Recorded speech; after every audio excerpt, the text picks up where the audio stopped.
You're listening to the My Simplified Life podcast, and this is episode number 161.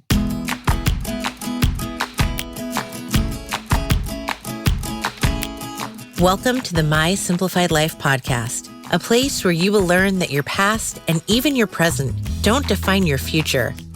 Regardless of what stage of life you're in, I want you to feel inspired and encouraged to pursue your dreams, simplify your life, and start taking action today. I'm your host, Michelle Glogovac, and I'm excited to share my stories and life lessons with you while taking you on my own journey. This is My Simplified Life.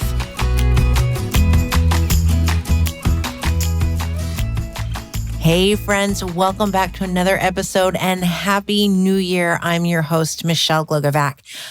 And today I could not think of a better way to kick off this new year than with my guest, Alisha Fernandez Miranda. She has her first book coming out in February called My What If Year. It is such a good read. I was lucky enough to get to read this in 2022 before it's launching next month. And it is all about how Alisha decided that she was kind of over doing what she did for her job, and she was going to take on a series of internships. And none of these internships correlated to each other. They were completely different things, totally out of her comfort zone. They brought her all around the world. And I felt, you'll hear me say in the interview, but I felt like it was more of a suspense thriller than it was a memoir, because I kept wondering, what's going to happen next? What's she going to do? And I purposely told her I was not looking at some of her posts on Instagram because I didn't want to know what she ended up doing. I wanted to read it for myself. It was that good. She is, I feel like talking to her is like talking to myself. So that's probably why I love her so much. She is absolute pure joy and happiness. And she's going on this journey that I think so many of us want to go on. We become moms, we have careers, we hit 40, and we're wondering, what if? What if I did something else? What if there's more out there for me? And she actually took the bull by the horns and didn't just say, what if? She went out and experienced it. So I love our conversation. I know you are going to fall in love with Alisha too. She is just pure happiness. So enjoy your what if year. Hi, Alisha. Hi, Michelle. We're two smiley people here. I love it. We're both just, yay, we get to talk to each other. I'm so thrilled to get to actually meet you. And I've read your book and it's almost coming out. Can you take a moment to introduce yourself to everyone, please? Absolutely. So I am Alisha Fernandez Miranda, and I am the author of My What If Year, which is out on February 7th, 2023 from Zibby Books. Every time I see your name or hear it, I think of Lin-Manuel. You know what I'm talking about. No relation. No relation, but I'm always like, oh, Lin-Manuel Miranda. Is that it? Is that his name? Yes, correct. Yes. Every time I see your name, I think of him. So it's funny. It's my husband. Random. So Fernandez is my maiden name and Miranda is my married last name. And it's like a really common name. It's like, for Spanish and Portuguese people, it's kind of like Smith. So it is very funny. And people in the UK where I live are always like, can I have your last name? I said Miranda. I said, no, your last name. I'm like, Miranda. It's my last name. So yes, but that's it.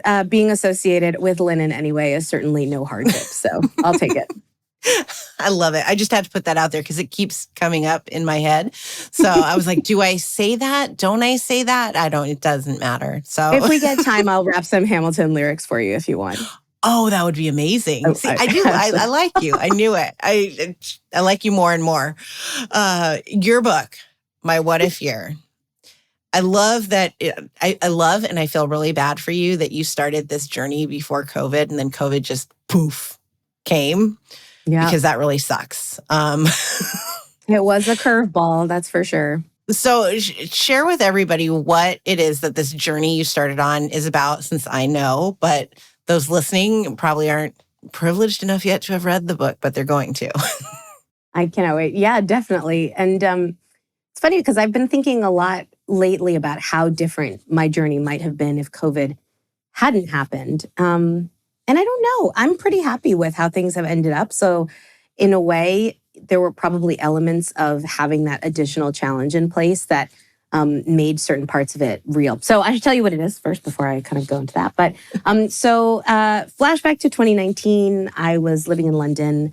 I was the CEO of a consulting firm that I had set up with my husband, working on the kind of philanthropy and social impact space. So with people like the Gates Foundation and UN Women and big companies, all kind of around their social good. And that's what I had done my whole career, pretty much. 2 kids, Instagrammable French bulldog, like on paper, very, I had achieved all the things that I had set out to do in my life. I was leading my own company. I was happily married, and all of this had happened. And I was going to turn 40 in the kind of coming months / like 18 months. And I found myself just really, really unhappy. And I could not figure out why. I had everything I was supposed to have, and yet it wasn't enough. And I was really nagged by this question of what if and what else? Like, is this it? Am I going to turn 40? Is this just what my life is going to be every day? Why aren't I happy? I felt horribly guilty that I wasn't happy with everything that I had, because I obviously should have been. I was in such a privileged position. And I kind of landed on this idea, which was born from my longtime love of musical theater and my constant desire to be involved in any capacity. And I sort of had this very sort of flippant idea, what if I go be an intern on a musical and I could get people coffee and I can fold playbills and I'll do it all for free. And they would just let me sit in on rehearsal and experience what this life would be like. And I would constantly think that and then do absolutely nothing with it. And the idea started to evolve over time. I sort of mentioned it over drinks to a couple girlfriends. They were like, oh, you should turn this into a whole thing. You can be a 40-year-old intern. You can go do all of these different jobs and, try all the jobs you wanted to do. And so after much deliberation, thinking I couldn't do it, being absolutely sure I couldn't do it, then thinking maybe I could do it, planning, arranging my whole life into place, I decided, all right, I was going to do this.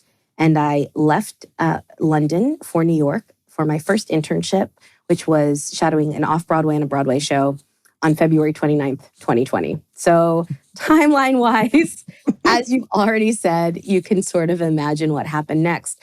But somehow I managed to complete 3 other internships, some in the middle of lockdown, some around it, and really had this extraordinary experience that completely changed my life. I love that it's a memoir, and yet for me, it was suspense because I kept going, oh no, she's not going to make it home. She will not get on a plane. She will be stuck in America during all of COVID. And that's what kept coming up for me throughout the book. And then I was like, oh, what is she going to end up doing? What will happen next? Where will she go? And I think I even messaged you before I finished the book of, I don't want to know what you're doing right now. I want it to be a surprise. All right, no spoilers. Suspense. No spoilers. I'm very glad. Very quickly, this could have turned around and been a whole different genre. We could have written it as a, pandemic horror book, and that might have been something entirely different. Maybe that'll be my next book. Who knows? I think that this is a very common theme for a lot of women. I'm now in my 40s. Once I had kids, I was like, there's got to be something else. What else can I be doing? Should I be doing? Not just for myself, but for them, for the rest of the world. And I think for many, you even mentioned this in the book, that, you were privileged enough to have this opportunity to go do this. Your husband stepped up and took care of your twins. I'm not sure how many would. Be like, yeah, go work for free somewhere else. Oh, on the other side of the world, that's no problem. But then to experience the different experiences, because you took different internships, all based on your connections and your network. So that's obviously important. Everyone needs to remember to do that and keep them alive. But, what would you tell someone that doesn't feel like they could do this based on their situation? Yeah. I mean, there are absolutely real limitations, I think, that are in place for many people. There are also many imagined limitations that I think people do have, and certainly that I had when I first started out kind of thinking about this. So the first thing I would say is I would not necessarily recommend that everybody needs to go and do a series of unpaid internships during a global pandemic around the world. I think that was my journey to figuring out how I was going to pivot and change. And that experience doesn't need to be everybody's. A friend of mine recently described, she was kind of answering this question for me. And she said, people can kind of microdose on this sort of experience. You don't necessarily need to leave for 2 weeks or a month or find an unpaid internship or leave your job. A change or a pivot does not have to be 180 degrees immediately. I think there are very small things that people can do, that women can do, that women our age can do, that can really start, pivoting little by little by little, a few degrees at a time in a way that feels comfortable and safe and secure without necessarily having to do exactly what I did. Now, I loved my experience. It was wild. It was a lot of fun. I was very, very lucky in a lot of different ways that I had my husband to support and watch the kids, that I was running my own business. And so I could take time off without having to ask anybody for permission, and that I wanted to do this so much that I could put in the time and energy to, sometimes work before anything started in the morning and in the evenings before bed and, try to maintain all of the things that I needed to maintain to keep my life going. But I think there are so many new experiences, things that are scary, things that are out of our comfort zone that we can do a little bit at a time. And I think you can look back and see you've actually come a really long way by taking kind of small steps. I think it's also interesting that you did these things that were totally new to you. Going in and a Broadway show, you didn't really know what went on behind the scenes, but you knew that you could fill the water jug and you weren't afraid to do it and to just get your feet wet. The social media and the aerobics and all of that fun stuff, you just went in. And I think that for so many, I don't want to say it's taking like a step back from where you were, but not being afraid to just put yourself out there and start from the beginning. Mm. It was almost like there were parts where you were a 16-year-old getting your first job. Yes. And that was great, though, because I think we take that for granted when we're 16 and life is simple. Absolutely. And I think there were so many things that I was able to do and experience and appreciate with a little bit more maturity and some more years under my belt than I had when I had been an intern before. So when I was 17, 18, I interned at Ocean Drive magazine in Miami. I was really interested in magazine journalism. I thought that was going to be my career and that was what I was going to do. I was editor of the school newspaper, one of those very type A people. And I went to intern at this kind of lifestyle fashion magazine that was mostly ads. I was like terrified every day that I was there. I was really afraid of messing stuff up, even though my job was filing slides of celebrity photographs. There would be like 100 pictures of, Jessica Simpson, like leaving the mall. And I would have to file them in the right order and, the date that she was there. This was all like very analog. So it's not like it was a very high stakes job, but it was scary. A lot of times I was too afraid to ask questions. Like if I didn't understand something, I would just try to get on with it anyway, because I didn't want people to think I was dumb or that they had made a mistake by bringing me on. And I didn't put myself into different situations because I didn't want to be in people's way. And, all of those like classic things that frankly, I think, I was still doing in my 30s. It's not like I just kind of got better at all of that. But certainly coming into this experience with a few more years under my belt and some more, kind of life experience behind me, it enabled me to, when, people would throw around vocabulary words all the time that I had never heard of. And so I would just say, I'm so sorry, I don't know what that means. Can you explain that to me? I once had a friend tell me, you're a pretty smart person. If someone says something and you don't understand it, they probably need to explain it better. You don't need to immediately assume that you're just dumb and you can't get it. And that's like advice that's lived with me forever. So I asked a lot of questions. I volunteered for stuff. I did things that maybe I would have thought, this is something somebody else should do for me. I filed. I loved filing. I did so much filing across the course of my internships. I get a lot of joy in alphabetizing things. And, I just sat there. Like I had a day in the office of the theater company filing for them. And I learned more about the business doing that than I did in, hours and hours of rehearsals. Now, I enjoyed the rehearsals a lot, but, it was this incredible opportunity to learn. And there was a lot of humility. I made a lot of mistakes. I did ask a lot of stupid questions, as all of my bosses will tell you. But that's okay. I'm so glad I did that. I would not have learned anywhere near as much or had that kind of experience if I had just done what I did at 17 or 18 and sat in the corner like a wildflower and just wallflower, and hope that no one noticed me and that I didn't mess up. Well, and I love it. You mentioned that on the art internship as well, with the words that you didn't know. And what's the one, the Raisinets one? Catalog raisinette. I know that word now. I'll always think of Raisinets now, though, because of you. I'm very glad. Every industry, every career is full of its own weird quirks and kind of opaque things and things you would never know about by just seeing it from the outside. And since I started my podcast, Quit Your Day Job, I have interviewed now, I think I'm on 30-something people working all kinds of different jobs. And I learn something new every single time because there's always something that you don't know. And I think when people work a long time in one field, it's not that they want to close you out, but they kind of forget. Like they forget what it was like to not know everything. And part of the privilege of doing these internships was that I got to remember what it was like to not know everything. I got to remember what it felt like to be nervous that I was going to get something wrong or that I was going to drop something or spill something on myself, which I did all the time. But that felt really good. It was like a jolt, It really energized me out of a place where I think I had felt really stuck and like things were just kind of the same and every day was the same and every day was going to be the same. And I needed to feel bad at stuff. That was it turned out that was something I was kind of missing from my life. And I love also, so you had 4 internships. We've got the Broadway one, the art, social media, and working out and comparing. I love it, comparing different workouts and who's doing what and how are they promoting it. And then there was the bed and breakfast. Is that what we'd call it? The lodge. A hotel. Yeah. What was your favorite? It's got to be Broadway, I think, because that experience was... if you imagine dreaming about something your whole life and then experiencing it and you think it would be a letdown, but it just was not. It was every time I went into rehearsal, it didn't matter what I was doing. Usually I was sharpening pencils or filling up the water jug, as you said. I was cleaning up people's eaten apple cores from the floor.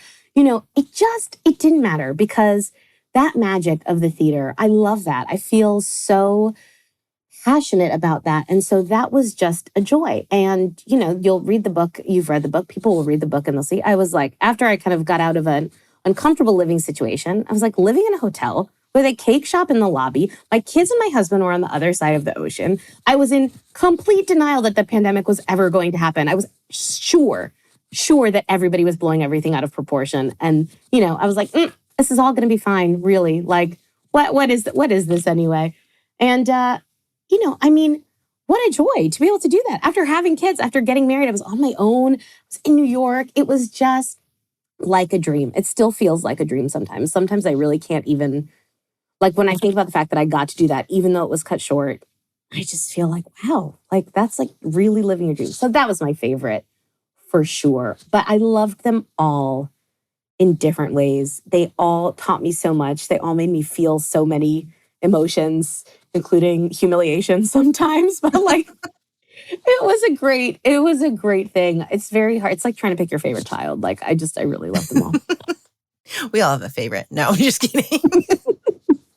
I loved the time that you spent at the inn because, and I don't know, I was telling my husband this the other day that I keep finding throughout Instagram, it's this common theme of whatever you're dreaming of is really the feeling that you're after. It's not the thing that you want, the house, you really want the ocean that is relaxing to you, all of that kind of thing.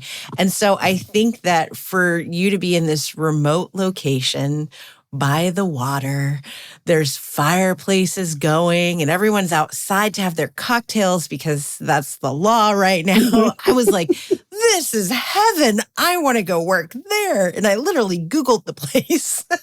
I was They like, I are. need I to think they're see. hiring, Michelle. I mean, literally, like you could maybe make that happen. No, I told my husband all about you, about the book. I'm like, now here's where this place is. Maybe we should visit. Maybe we should just move. I could be your neighbor someday. That would be fantastic. Then when people said, the Americans down on Slate, it wouldn't just be my husband and I. People are always Oh, like, that would be awesome. yeah. Oh, Oh, it could be Michelle. yeah. Yeah. Okay. I think I did look at real estate, so I'm gonna get on that search some more. But It I really think is a magical place.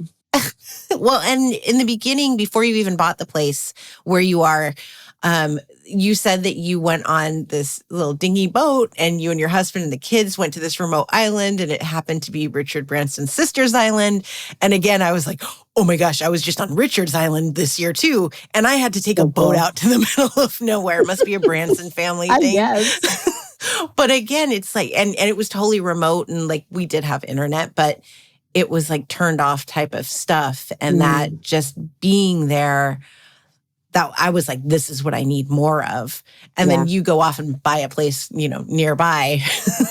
Yeah, that was like it was a decision that my husband and I made over lunch, like a boozy lunch. I think it was our anniversary. We'd gone to lunch. I think we make all our best decisions when we've had a few drinks. Actually, at least my husband and I do. But it's so insightful that you say that. I think that is 100% true. I think that it is trying to capture that feeling that we're all seeking and that we're all looking for. I found a diary that I kept from my very first trip to the UK, which was in 2001.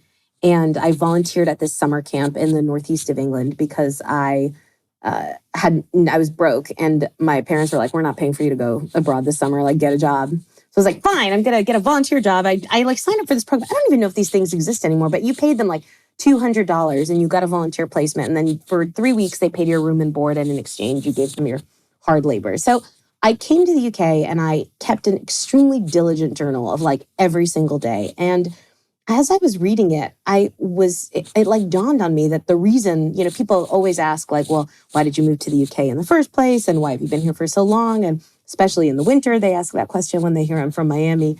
And, I realized like reading this diary that it was because there was this feeling that I got when I was here of being different and foreign and from somewhere else. I loved feeling special. I loved feeling like I didn't know how everything worked and who everybody was and what all the rules were. And, I was reading this from like this missive from my 19-year-old self and just thinking, oh, that's why I've been here for so long. That's why I've stayed abroad. That's why I ended up in Skye and went on that vacation. It's about capturing that feeling and being somewhere that feels just like slightly uncomfortable and then making it your own. And I probably am going to be chasing that my whole life to my poor husband's chagrin. He's like, why can't we just stay in one place? I'm like, or we could go everywhere. I'm the same way.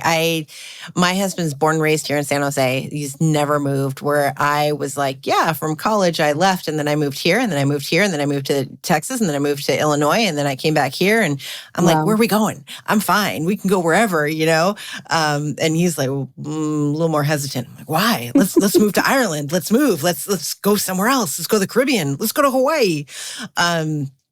Yeah, it's definitely this seeking of what else is out there.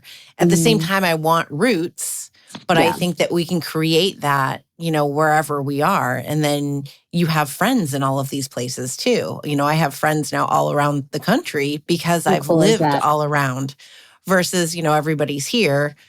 I like to expand. Then you have somewhere to stay when you visit them. Exactly. This is why it's very good to travel.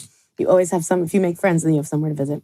No, I'm really with you. I think it will be interesting to see. I think my husband is, as we get older, he's more and more on the side of desiring to stay still. And I am definitely like, so I want to travel and I want to be with people all the time, everywhere.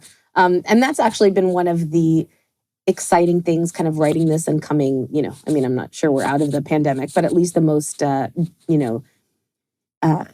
intense stage of it at the beginning where there wasn't a lot of knowledge and there weren't vaccines and treatments and stuff like that is like, now I feel like when you go to a gathering of people, especially I've been lucky to go to these different, gatherings of women and start talking about the book. And I've got a few more exciting things on tap for next year. Like people are just so happy to be together, to be socializing, to be in community in person again. And there was definitely like points of COVID where I just thought, maybe this is what life is going to be like forever now, where we're all just inside and we do everything on Zoom. And that would kind of suck, but all right, we'll just get accustomed to it. But it just feels like everyone is going hard on kind of being present, being with each other. And I'm very, very here for that. I completely agree. And as you say that, I remember we always have a once a month like happy hour with these different groups of friends. And during COVID, it was right around this time, Christmas 2020, obviously, yeah, that we had not gotten together in like 6 months. And I was just like, this is horrific. And I remember texting one of the women, like, this just sucks. Like, the kids are up the wall. I'm like, I can't believe it. And all of a sudden on a Friday night, these cars come down the court and it's all of them. They have Christmas gifts. They have alcohol. Oh my They God. were like, we'll do it in the driveway. We don't care. And it was just that we need this togetherness and this interaction and people. And I'm a homebody. I have no problem, staying here. But at the same time, I need some sort of an interaction and not just on Zoom. It's not the same. It's exhausting on Zoom. Yeah, it really can be. But how nice that you have such good friends that did that for you. That's such a great story. Yes. I love it. So what is next? You've got the book tour, and I'm waiting for more closer dates to come. I'm on it. I know. I'm on it. I have both my brothers live in San Francisco. So they can't believe I'm not coming to Northern California. I know they're like very angry at me. Well, then I will join the camp. You can join. It will be. I mean, see, this is why I'm like, I keep telling my husband, I'm like, this is phase 1 of the book tour. He's like, what? But so I've got the book coming out in February. I'm going on tour. I'm going to be in 5, possibly 6 cities. One is still to be determined. And so now I'm spending my time being like, okay, if I leave Houston at 11 o'clock at night and drive to, I was on a map the other day. I was calling someone from the Zibby Books team and saying, do you know how far Houston is from Los Angeles? They were like, yeah, it's really, really far. So my geography is not great. It's a long drive. It's like it took multiple days or something like that. Yeah, it took multiple days. It's not happening. We're not driving that one. But so we've got book tour. I'm just so excited. I've got all of these activities planned that are very much aligned with the theme of the book. There's this dance class that I'm probably going to be unable to complete in New York with Dance Body. No, I'm going to get my act together in January and really train for it. A launch at the Strand, an event at Therese in New York. In Miami, I'm so happy to be being hosted by Books and Books, where I worked as a teenager, which is like a classic Miami independent bookstore. And I've got a family fun event, which is the one thing my kids are the most excited about because it includes laser tag. So that's like number 1 on their list. I'm going to New Orleans. We've got a Mardi Gras headdress making workshop. We've got a string quartet at a house concert at my uncle's house in Houston. So it's just, basically I'm planning a vacation for myself and then inviting everybody who read the book to come along on vacation with me. I love it. So you have to come to San Francisco. Come on. Right. It's definitely on the list. So that's all happening. And then, I'm working on a novel, which is really challenging. I have a draft. It needs a lot of work, but I would love to be able to get a fictional book out there in the world. It's a big challenge, so I am never one to not take on a challenge. So that's kind of happening in the background. And then, as opposed to where I would have, I've got some other work things going on with my various internship bosses that are still very much a part of my life. So I put out a cookbook that I wrote for Kinloch Lodge, a 50th anniversary cookbook that they asked me to write a bunch of essays for, which I did, and that came out last summer. I'm still doing some work with Harry, my art boss, doing all kinds of, glamorous international trade, wild things that I just still never know what I'm doing, but really, really enjoy. But I would say that I am trying to kind of be open, be present. This is a big lesson for me from my internship, that it has been challenging not to slip back into my old ways of wanting to be like, yep, I'm going to plan everything. This is exactly what I'm going to do. After the book, I'm going to do X, Y, and Z. And instead, I'm trying to just be like, you know what? In the spirit of this book, let's just see where the opportunities go. Let's meet some interesting people, talk to new people, and let's see what happens, and not necessarily plan everything out, which is exactly what 2020 Alisha would have done. So we'll see how long it lasts, but that is the aim. The aim is to just kind of be in this moment, see what opportunities arise, because so far, since I have started letting these different opportunities that may not be the most obvious ones kind of come my way, I've gotten to do some extraordinary things. So I'm gonna go with that. I think for 2023, that's my goal. I love it. And to think that a book came out of all of this as well. Like it's really full circle, almost full circle, because you haven't completed the circle. But to have started on that journey of like, okay, what if I did this? Well, I'm going to do all these internships and then I'm going to write about it. And then I'm going to be a podcast host. And now I'm going to have all these multiple jobs. It's amazing and it's exciting. I'm so excited for you. I think this is awesome. Like, yeah, give me some of that, whatever you got mojo coming. Yeah, I'm excited too. I'm excited too. And, like the podcast is a great example. I would have never thought I would be hosting a podcast. And that was Zibby kind of put out a call. She was like, do any of our authors have ideas for podcasts? I'm starting a podcast network. And I was like, yeah, I got a couple of ideas. Let's throw them out there and see what happens. And it's been such a joy. Like I just can't, sometimes I'm on an episode recording an interview with somebody, having a great time, or doing something like this with you, Michelle. And I'm like, how is this part of my job? Like, this is so freaking cool, honestly. So I'm just trying to enjoy and appreciate it. I cannot believe I wrote a book. I don't have a physical copy yet, because the mail has been on strike here for like the whole month. So it's in the mail, I think. I can't believe I'm going to be able to hold a book that I wrote. That's like still very surreal to me. My kids think that I will have made it when I get into the library. That's a big one. They're like, so I've written a book and we're pitching it right now to publishers. Ooh. But they're like, oh, once you get in the library, that's it. Like, forget selling it or that's number one. As long as I can get it in a library, I have made it in their eyes. So, yeah, that'll be my goal. I have joked with my kids that I might just get some copies and walk around the city and leave them in different bookstores and libraries and just be like, look, it's here. I'll do it. I'll grab some copies and just put them in places for you over here. Perfect. Oh, yeah, I know. That is a pretty amazing goal. I'm sure you will get there. But fingers crossed, yeah, next year. And then you can interview me. Perfect. I can't wait. Where can everyone buy the book and pre-order it? You can pre-order the book from my website, which is alishafmiranda.com. That's ALISHA, not the typical way to spell Alisha. And you can actually find my What If Year everywhere you buy books right now. So it's on bookshop.org. Your local independent bookstore should have it online. Amazon is selling it. And I recorded the audiobook myself. That was a real entertaining few days. So if you're an audiobook fan, I also recommend that one. It's going to be kind of like this conversation, but actually just the book. So yes, and you can find me on Instagram at Alisha F. Miranda as well. I love it. And I think that this will come out in the new year. I think this is going to be the first episode.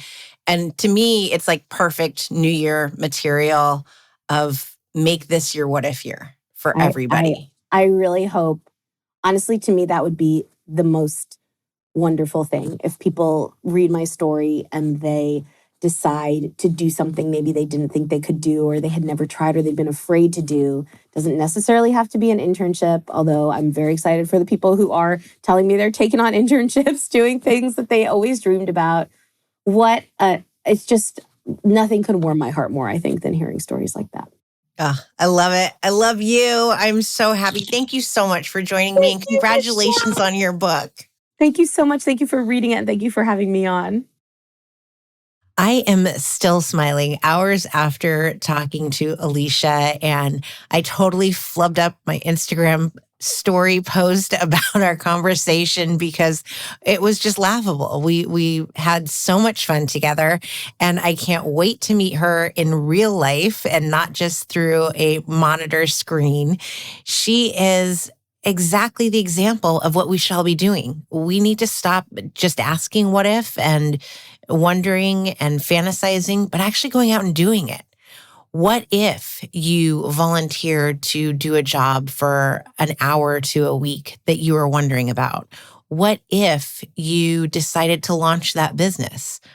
What if you decided to go after those goals, those dreams, that dream house, that property that you want by the beach? I'm talking to myself. What if you just went out and did it? What if you stopped wondering and you chased after it? What if you thought about why you want to be doing these things? Like I mentioned in my conversation with Alisha, what is it that we want out of buying the beach home? Is it the relaxation? Is it that we want to be more organized? What is it that we want more of? What's so different? What if you realized and recognized what that exactly is? I think these are great questions to be asking ourselves as we start this new year. Instead of having resolutions of losing pounds or, only having one glass of wine a week or something, what if you went after your goals? What if you went and discovered what you're meant to be doing?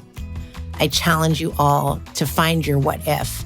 Make this your year of what if, and please go buy Alisha's book. If you can find her on her book tour, go meet her because she is amazing and you will be smiling from ear to ear. I promise you that. Now let's all go out and make this our years of what if.